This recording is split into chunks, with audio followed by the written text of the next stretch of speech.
Texas Chainsaw Massacre is perhaps known as one of the most terrifying films of all time. Now nearing its 50th anniversary, I thought what a perfect time to talk about what exactly made this movie so terrifying at the time of release and continues to be one that people regard as one of the scariest movies of all time. There's a terrifying story behind all the behind the scenes shenanigans that happen with this movie as well, but that's a whole other video, y'all. I'll definitely talk about that because we do have to talk about that as well. Today, we're focusing on the scenes that made this the true scariest film of all time. Let's lay some foundation out first, because there is definitely the scenes that made this movie, but I think the whole movie packaged together in the way that it is what makes this movie such a terrifying film. Before we get any further, go ahead and subscribe, hit that notification bell. We're going to 30,000 and you can come along. But let's talk about it. This film is sort of set up almost in a way that feels like a found footage type of film, right? Like we feel like this is something we shouldn't be seeing when we're watching it. Even from the beginning, it has this gritty look.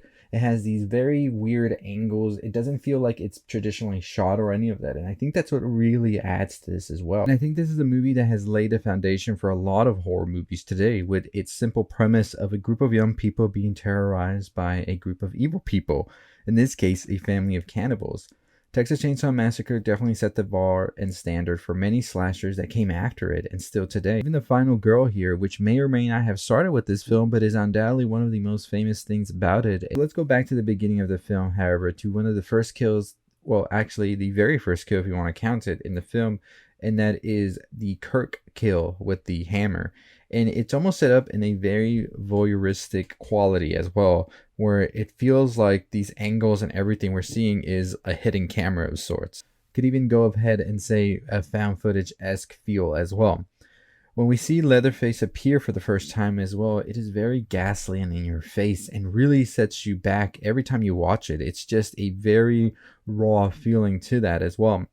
The blow that follows and the spazzing from Kirk always make it feel so realistic, because you don't see that a lot in horror movies today, where it feels this is actually happening. You know, like sometimes movies and horror movies, not in a bad way, but it does take you out of the film with the blood, the gore, or whatever the case may be. Here, it is a film that doesn't really use a lot of blood when you really watch it, but it is the way that these things are set up that makes it feel realistic in that way. And I think the final cherry on top of this scene is definitely the way the body is just dragged and the door is shut on us, almost like we weren't supposed to see this. And like Leatherface really saw us watching this and is like, mind your business. But in all seriousness, I think that your mind really starts to wander in that moment, especially if you haven't seen it before, of what is coming next and what horrific possibilities will unfold for Kirk down there, and what else is Leatherface hiding as well. Definitely a scene that I keep coming back to every time I watch it, just because of the way it's set up so brilliantly to really have you now scared of Leatherface, because up until this point we had not seen Leatherface, and now that we do know who Leatherface is, it kind of makes you a little bit more terrified as to what's to come next. So now we have this established in the movie. We know Leatherface is real, we know Leatherface is scary, and we know that they are a brutal killer. So now that we're anticipating the next appearance, it sort of is on the filmmaker to sort of let us not really see Leatherface again, right? Like, so we don't really get a good glimpse at Leatherface throughout the movie as we follow. We get fast shots, we get low angles, we get these distorted looks at Leatherface throughout, and it's not until we get to the next scene that I'm going to talk about is when we really see the full Leatherface, and in a different light as well, which makes it a little bit more terrifying, because we had been anticipating something else and then we got something else completely different. And that of course is going to be the dinner scene, where we finally see all of the family here. We see the hitchhiker, we see Leatherface, and we see the cook. So that's pretty much where we have our final girl, Sally, now, after we have seen the family brutalize the rest of her friends. And Sally knows all of this as well, so her fate now is pretty much in these sadistic cannibals' hands, and it doesn't look too good for her. She knows this. So this is why we see that now she is in a frenzied panic. The shots in the scene are also very experimental close-ups, a lot of fast angles, all of that cause this scene to be that not only terrifying, but disorienting and panic-inducing. It's also such a morbid still with Leatherface, Hitchhiker, Cook, and Grandpa, who up until this point, if we're watching it for the first time, we're not sure if he's alive or if he's dead.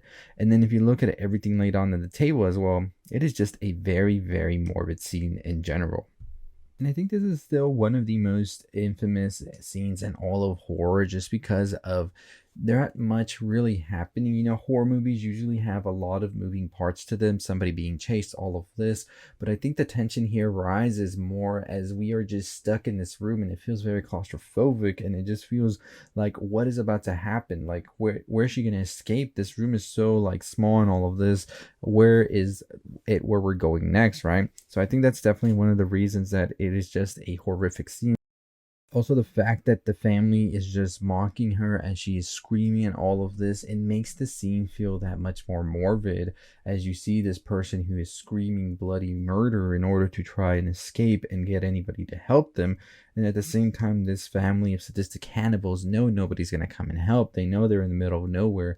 And you add that in with the mocking that they do to this young girl, and it really does add that much more horror to what's about to really happen to this woman. As we see even the points when grandpa is about to hit her and we see grandpa moving all of this a little bit, it kind of feels very uncanny and it's just so disturbing, honestly. And it still gives me like goosebumps thinking about it, like that whole situation. I think the final scene I want to talk about is definitely going to be Sally's escape, because you see that Sally will do whatever it takes to get out of here, whether that means hurting herself going through a window or even running into traffic just in order to get out of there is just the best option for her. And when she finally is able to escape, and you just hear her cries weaving in there with her laughter and her relief, physically she has escaped the hell she was in, but mentally will always be there. Leatherface also survives to torment others, and that's honestly what makes Leatherface scary at the end, is that you see Leatherface just do this final dance that just feels creepy, morbid, and downright scary. No remorse left in Leatherface, and I think that's what really makes Leatherface such a truly terrifying horror icon as well, because unlike other icons like Freddy Krueger, Chucky, Jason Voorhees, Leatherface feels the most real right here. In all of the movies, Leatherface has no real supernatural abilities. That adds to the fear of that character being closer to our reality than any of the other characters.